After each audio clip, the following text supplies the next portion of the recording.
Meet Cytachain, the world's most innovative crypto ecosystem. Cytachain simplifies DeFi for mainstream users and seamlessly integrates crypto into everyday life.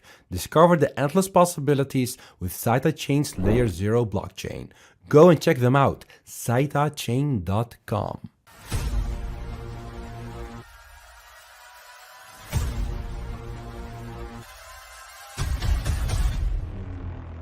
From meme to utility, Floki has it all. NFT metaverse game called Valhalla. Floki University, DeFi, charity, and shopping. Floki is governed by the people, for the people. Floki, together there is no stopping us. Have you ever wanted to invest in real estate but never had the means to do it before? With Credifi, your opportunity has arrived. With as little as $100, you can tap into a whole new world of reliable loans backed by a range of real-world assets, including real estate, future receivables, and more. Good afternoon, everyone. BC Richfield here, coming to you live from London. It's just gone a couple of minutes past midday, making it the same UTC. So big shout out to everybody making the show live. Big shout out to Rob, first in today. Yargo, great to see you back on here, mate. Our friend Gordon from Bedford. Moral as well, straight in the house. Nit, Erica, always on the show. Stephen, welcome as well. And Gio, there he is. Nobody in the naughty corner yet today, which is good. So, thanks to our wonderful QBS, who some of you might know from the Bird Nest and some of his amazing graphical work, we're going to take a look at some AI narrative today. Okay, so now I'm not here in any way, shape, or form to profess that this is my area of expertise. I'm going to show you how I look at these projects from a technical perspective. When I get advised by either the brilliant team that's around me on the FA side, of which, you know, QBS is actually quite well versed, actually. Morning, Whack, how are you doing? And obviously we have a great FA team over at the Nest as well, but there's also other people in the space who are just absolutely immense. You know, can't really speak highly enough of Crypto Kazi. You know, just a really, really great guy. And there's some brilliant FA people out there, Shaz as well. But when we look at it overall, also as well, big shout out to my old friend Julian, who's really, really just exceptional as well. And obviously Milky, you guys will know as Chris, Crypto Assessor. Taking all of this information in for someone like me that's very much a technical trader is really, really interesting, right? Because a lot of people think that there's a disagreement between the fundamental side and the technical side of trading. And actually, what I found more and more in the space is that if you can make a marriage between the two, then you can kind of have the best of both worlds. Yeah, exactly. Whack is late again. You're right. So two marks against Whack this morning already. So without further ado, I think what I want to do is do quite a punchy show today. I want to get through a lot of assets. So I just want to look at this. We're going to rip through some other ones. If people have some other coins we want to look at, we want to make it a nice punchy 30-minute show, nice and easy to digest. So what's the point of all of this? Well, I want to start by doing this first of all. Here we have GLM. Okay, so the key thing is if we're looking for a narrative, right? So what we can see is that we've got FET here, right? And for anybody that might have been on the show back in February, we can see these were our kind of key buying levels here, get back above this. Like anything, if I invest in something, typically it's something that I look to do level to level, right? So if we just look at this asset here, what we're just clearly doing is marking out key liquidity levels, see how price reacts at these. Now, typically when you see these type of levels, yeah, like this one, for example. Now, slightly long upside wick here, right? But price had come into this area and found rejection on a few occasions, okay? And then if I'm looking at this over here, I'm saying to myself, okay, well, what's capping the market here? And for me, it's this order block, right? At this stage here, this up close candle before price sells off, it's retested several times here, and here, proves really strong resistance. So when we set this high here, I'm really interested to see how price reacts when it gets to it, okay? So then when we get to it over here, we see we have a couple of initial rejections, but see how price is kind of sticking to this here. We're not seeing that V-shaped rejection, right?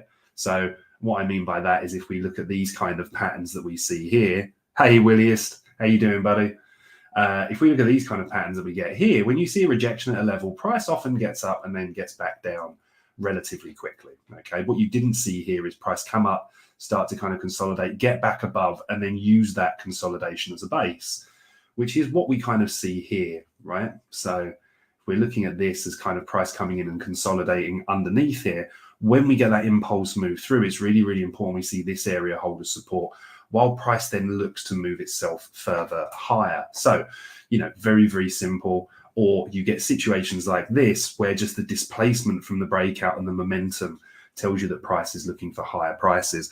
Now, obviously, when we really zoom out to the higher time frames, we can only operate with the data that we've got, right? So when price is moving into sort of price discovery like this, we can see a similar kind of scenario here. We get this initial rejection here, but then look at the volume in this candle.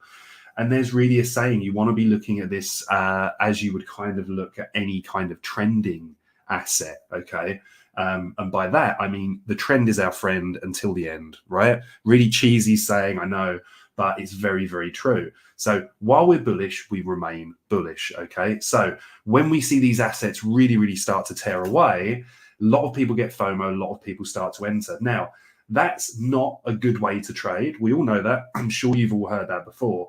But in the same vein, you still need a system to be able to get entries on these assets when they do start to run hot, okay?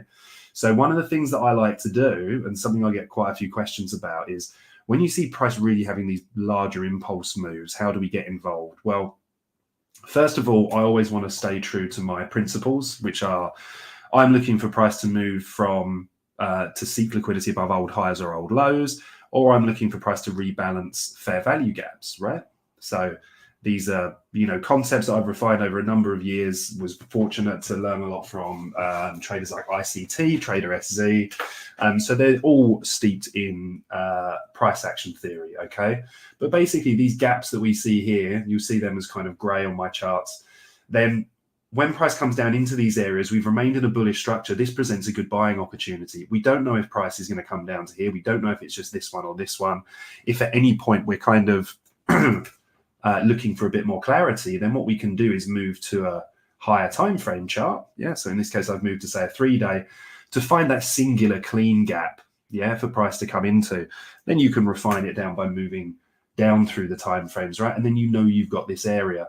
However, the other thing that we want to look for here are our order blocks. Now, yes, you do kind of want, in an ideal world, for these to be slightly bigger bodied candles.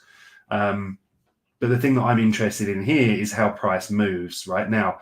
A lot of people say, well, look, if you're waiting for price to close above this and you've missed this entire move, just that's not true. It gives you a lot of data, right? You can reassess when you get into this point here. And when you have a large expansion like this, often you see it followed by continuation, right? And that's the same in both respects. Let's look at the previous example here. And we had this order block. What happened? Price had this big expansion. A lot of people sitting here waiting for this corrective move lower for price to go up, and we simply didn't get it. We ended up getting it later in the move, right? But just by knowing that we've had that consolidation, we've had that breakout, doesn't stop us kind of hunting long positions in those areas, okay? So at the moment, while we're in here, what we'll notice is I'm just going to draw out the top of the body of these down close candles here. So these are all consecutive, so I'm allowing for the highest of these. These two are consecutive, so I'm allowing for the highest of those. These two here are within the kind of realm of these two, yeah? So then I'm still kind of, what I tend to do is kind of allow that, make an allowance for this one if I want to be a little bit more conservative, right? So what we can see here is we've had this breakout. If we want to be a little bit more aggressive with it, we can see that we could have allowed for these ones here. And then this breakout that we had and hold above this, then we're then just looking for price to simply continue to push up after that. The point of marking these is we can see this one here, we didn't get a close above. These two here, we didn't get a close above. These two here, we didn't get a close above either, okay? Now, in contrast, and depends if you're looking at this as a position trade or if this is something you're looking to intraday trade, then if we're doing the opposite with the up close candles, yeah, which act as bearish order blocks, then we can see that when price closed below this one here, yes, we came back up for liquidity, but ultimately we did then look to purge lower, right? Now, it doesn't work every time. You can obviously see that this one here, what happened? Price closed below, quickly reclaimed this, yeah, and then price has been consolidating. There's no, you know, silver bullet or golden bullet, whatever you want to call it, for trading. It's all a game of probabilities and execution. So with that just kind of really brief update in mind, I want to kind of jump back to this and say, okay, well, if the AI narrative is running really, really hot, which it absolutely is, yeah, then, you know, we either try and find ourselves an entry in something that's already kind of had its move, or we find these other assets, right, that have really good fundamental underpinning. And then we can look on here for opportunities to get involved. Okay, so what we notice here is, where were we? We were the 2nd of March here. 2nd of March here, we had this small consolidation before price kind of pumps a little bit higher. Now, this has had sort of like a deeper correction to it, right? So within this, we're saying to ourselves, where's our kind of realm of opportunity to get involved? And for me, what I'm saying is, well, I need signals to really kind of flip bearish here. So technically, you know, we've set the high, we've set a low, yeah, we've set a lower high, and now we've set a lower low, yeah. But what I'm more interested in are the gaps, okay? So I really want to know where price is delivering from. So while price is in here, yeah, in this area, we'll just mark this. When price gets into here, we want to look at how it's reacting, and then we want to see if it's also taken liquidity. There's two things here that I'm really, really interested in. So we have these equal lows, that low and that low. And beyond that as well, this is also a low that's within a fair value gap, what ICT would teach as an intermediate term low. Whether you follow ICT or not, these provide really good liquidity pools. Okay, so we've got a gap which should be here for bullish delivery. Yeah, unless we close below it, that's our indication that price is probably seeking liquidity lower. And then on the flip side of that, if we're looking to add in some extra confluence here, we can look back here to this order block. Okay, we take the top of the body of that and we can see how price just kind of dipped into this. Now, whether I wouldn't be just setting limit orders here to go long, right? But I'd certainly be looking with keen interest here to see how price reacts, because I certainly don't want to short this, right? I would be interested in shorting this had price come down and closed below, because then the bullish fair value gap's not doing its job, right? There should be enough buying power, liquidity in here to send price back up if that's what the market intends, or if that's what the buyers and the institutions intend, right?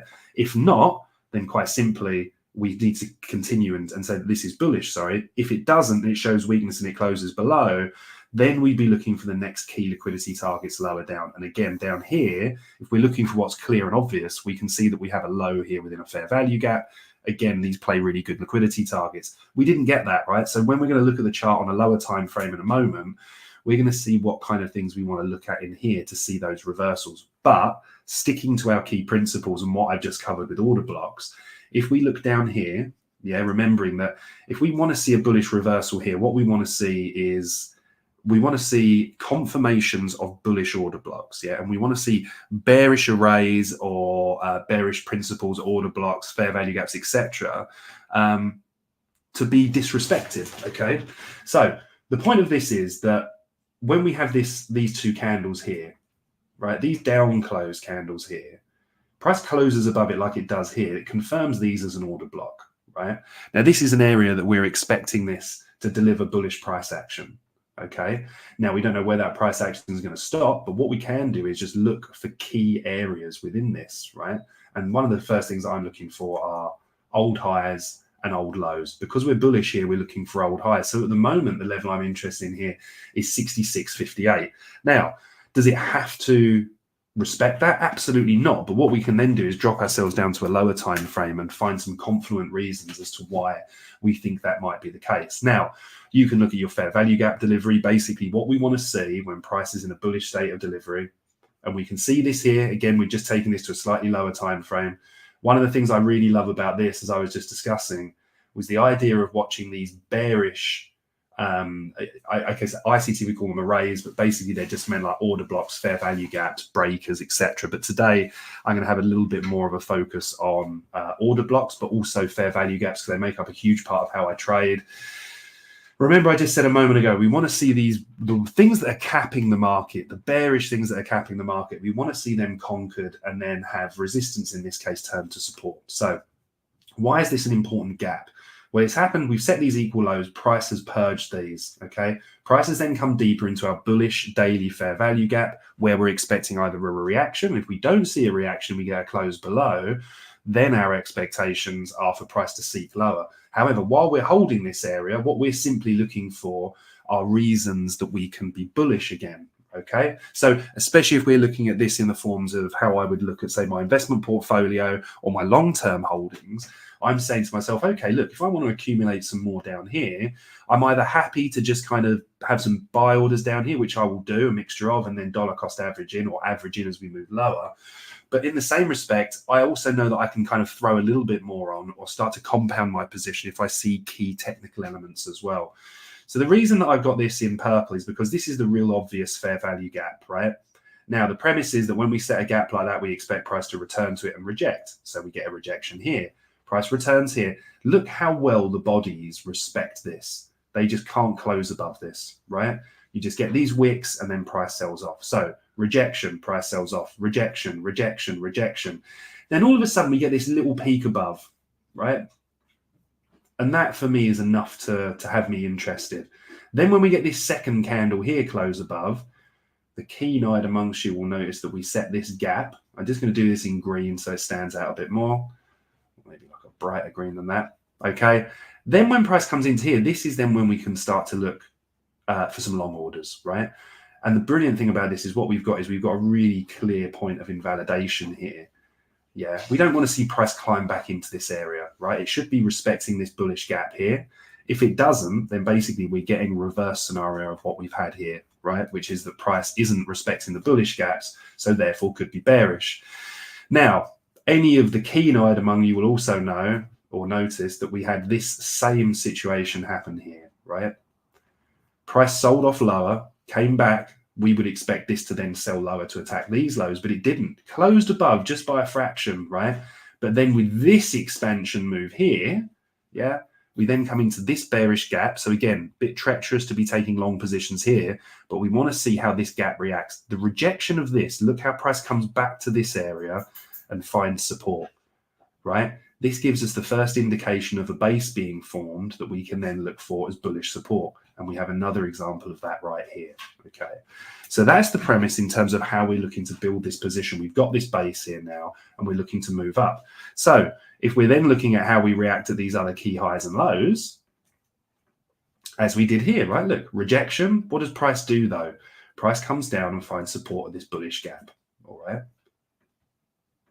Now we found support of this bullish gap. When we've closed above this here, what else have we done? Moving back to our principle on order blocks. We've set our order block. So what do we want to see? We want to see these order blocks respected, right? I'm just going to draw this one in as a box. I typically have them on my chart as a line like that. Now, there's lots of different ways to learn about order blocks, areas of supply, demand. What I would say is find a way that really kind of suits you and then just really test it aggressively. I prefer to use the top line of the down close candles or the bottom body line of the up close candles, right? But you'll see other people do it in different ways. What I would say is just make sure that you test the data and it makes sense to you. But either way, when you consider this an order block, an area of supply, exactly, supply or demand, depending on which side you are, then it's up to you. But just make sure that you've got consistent data. Either way, as we move up here, we can see this consistency building. Look, close above this order block here, confirming it, price moves up, right? What do? Close above this one, price finds continuation. All right, we then close above this one, price finds continuation, actually retests it here and then sets this one on the way up. So the reason that I'm jabbering on about this is because we're in a similar situation here, right? Just clean this up a bit. Right, we can see here that price is just starting to make its way up. Yes, we've got a little while left, 3 hours 39 before the candle closes. But if it does close there, immediately my eyes are drawn left and I'm saying, okay, well, where could price reject from here? Or where's it likely to go? And I really like the look of that. Why? Slightly abnormally long wick. Yes, something obviously rejected price here. And then I would literally just be looking to these, right, as almost liquidity clusters as price is driving higher. Now, depending on how I want to play this, if we hold above here, then on the lower time frames, what I'm going to look for is for price to kind of come down and set us a low. Actually, let me do it with this. Yeah, remember this would be on the lower time frame. Price to come down, set us a low. Yeah, for price to be a come down and sweep that low, some kind of inducement. And then I'd be looking to trade it higher towards those levels. Now, where am I wrong? Well, I'm wrong if price starts coming in and If price closed below the equilibrium of this, yeah, so just the 50%, then I'd start to be concerned. I think, okay, I might be wrong on this one. If we then violate it on the way down and close below, then I'm like, okay, I'll take my loss, and I know that price is probably looking to correct a little bit deeper. However, this allows me a staged plan to check my different investment levels, right? And then make sure that I'm making, sensible decisions that are based around risk principles. Now, I'm just going to drop this onto the 15-minute quickly, because what we can see here, right, is as price is kind of getting above these levels, these are the areas that we want to be getting involved in. All right, we can see these higher time frame moves, how price draws back down towards these to find support before moving higher. And a really kind of clean example of this one here would be this, where if we're looking at this area on the way down here, we can see that we have these fair value gaps here. You see, you just get a little bit of a close above this one. Again, we have weakness here because this should be offering rejection. It doesn't. We close above, we can move to a lower time frame to scalp this higher. Now, obviously, if you're a position-based trader, then you can just simply use these levels on the higher time frame. All right, and you can use them to target in terms of limit orders. You see these breakaways here, you can place these on there. I used to call this like a breaker line, but I felt that it kind of got a little bit confused with kind of breaker blocks, even though they do often end up being similar. But then then when price starts to come back down to these levels, if you're dollar cost averaging or averaging into the position, it's fine. You can then look to buy lower down, or you can look to secure some profits here before you do so. You don't have to ride these things down all the time. I think kind of securing profit is a really, really big and important part of trading. Whilst we all want these diamond hands and to have those portfolios that last a long time, unrealized profit can haunt a lot of people in these markets. So, I'm always an advocate of booking some profit and making sure you're leaving your runners in, but then having the key levels identified that should price come back, then you can look to buy at those levels, right? Because when we zoom out, everybody that was really kind of fearing this move down and people that started to really shed their positions, what they ended up doing under these equal lows was providing this really, really big liquidity pool, in terms of sell orders while the market's panicking, that big, how you call it, big money, smart money, institutional players or whatever stepped in and said, thank you very much, will fill that void of sell orders without buy orders, thank you, and we'll send price back to key liquidity targets higher up. All right. So let's clear all of this up for a second. That would be my thought process on this. I think GLM looks really good. I know we've seen a kind of rip across AI at the moment, but when we compare it to something like FET, we can see that FET's come and kind of attack these highs of the recent consolidation. GLM is kind of lagging that one there a little bit. And the other one that I found quite interesting here actually was RNDR. So again, what we can see here is that we've got this kind of consolidation happening. We had that again. Look, when you know your key levels, you can see these just previous levels here. What happened here? We saw initial rejection, a strong close above here. We had our next key level marked out, which was all the way back here and here. So then all we're doing is literally, like the legend himself, SC would say, or Dank, we're just trading these level to level, right? Key liquidity here, key liquidity here. We just want to see how we react here. Look at the strong body close above. Ultimately, price ranges around here while it consolidates, can't get back below this level. So if it's not getting back below here, our assumption is it's going to move higher. We have a strong breakout here, and then we trade that higher. Exactly, Erica, an RNDR. So the trade club that we run over at the Bird Nest, I have an amazing crew over there of people that we all trade together live Tuesday to Thursday. In fact, we're rolling into that in a few minutes' time. And a dear friend of ours, Claudia, picked out an absolute gem on RNDR, and it made up one of our biggest wins of the last couple of months. So really interested to see in that one as well. Imran Carr, my friend. Yeah, only a few minutes ago, mate, but it's really lovely to have you here as always. As it is Tammy. I saw you in there as well, mate. Very much welcome. But this is being recorded, guys. So if you do miss it and you've got any interest in watching it back, then please do. So again, look, we've got this kind of consolidation. The reason I got the two charts up here today is to show you something that's moved really, really aggressively, like FET, or if we take a look at Ocean, for example, as well, look at these massive pumps that these have had. One of the really interesting things here on Ocean that I like actually is that we've got this kind of interim high here, which is what price is kind of engaging with at the moment. And we can see literally to the dollar, and then price has just started to pull back. But once again, you know, if this is something you're interested in, which, and I can't blame you for why, obviously an amazing project, then I would just say, look at your areas of consolidation from here. Obviously a little bit treacherous to kind of jump into this one at the moment up there.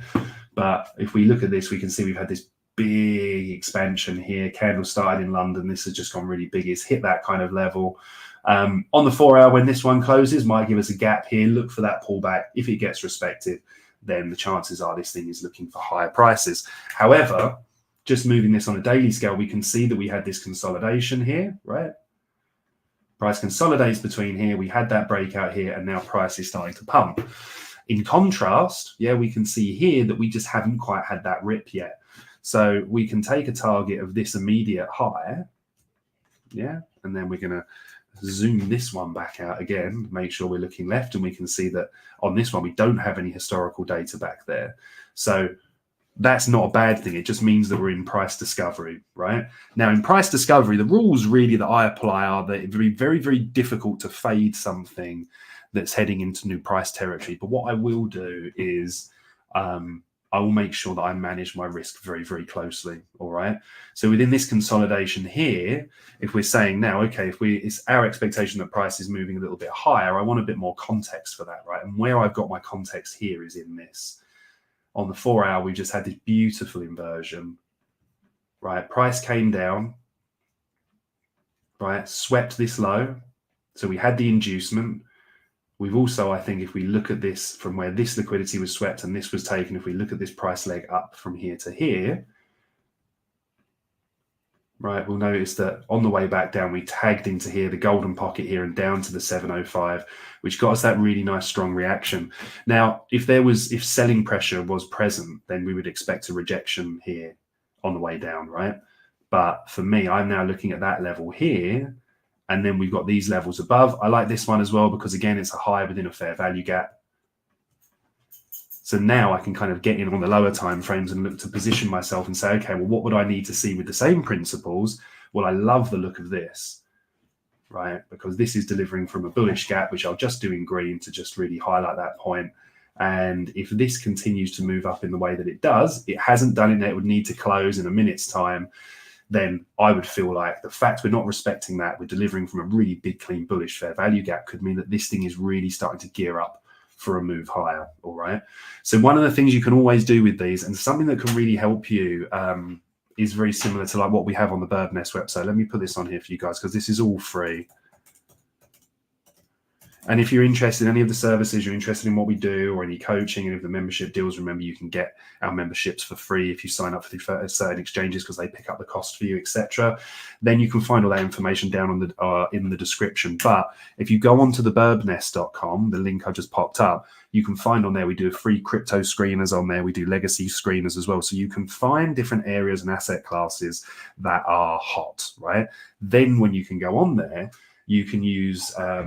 you can go on there and you can use the screeners to find assets that may be on a daily scale or a weekly scale are really strong, but on a 4 hour scale are bearish. Now, the way to look at that is saying, okay, the higher timeframes are driving our narrative, but we want to use those intermediate or lower timeframes, in this case, the 4 hour, to find when that's bearish, because when it gets bullish again, that's when we're kind of going to be interested in looking to potentially long it or short it, obviously, if we were looking at it in reverse. But at the moment, these conditions are very, very much bullish. Okay. So there's the man himself, QBS. This is the reason that we're talking about AI today, which has been nice and interesting for me. Obviously not my area especially, but it's been really nice to kind of bring a technical kind of perspective to it as well. Now, obviously, do remember to trade safe, keep an eye on the economic calendar. I don't think we've got any red folder news or anything today that can affect the markets. Please do drop a like or send any feedback in if there's anything you'd like to see a little bit more on the show. Try to keep these kind of ones a little bit shorter and a bit punchier for everyone on a Wednesday. And obviously, we're going to go and jump into our live trading session now with members over at the Bird Nest. But I hope you all have a fantastic week ahead. Please do trade safe, and I look forward to seeing you all around the nest.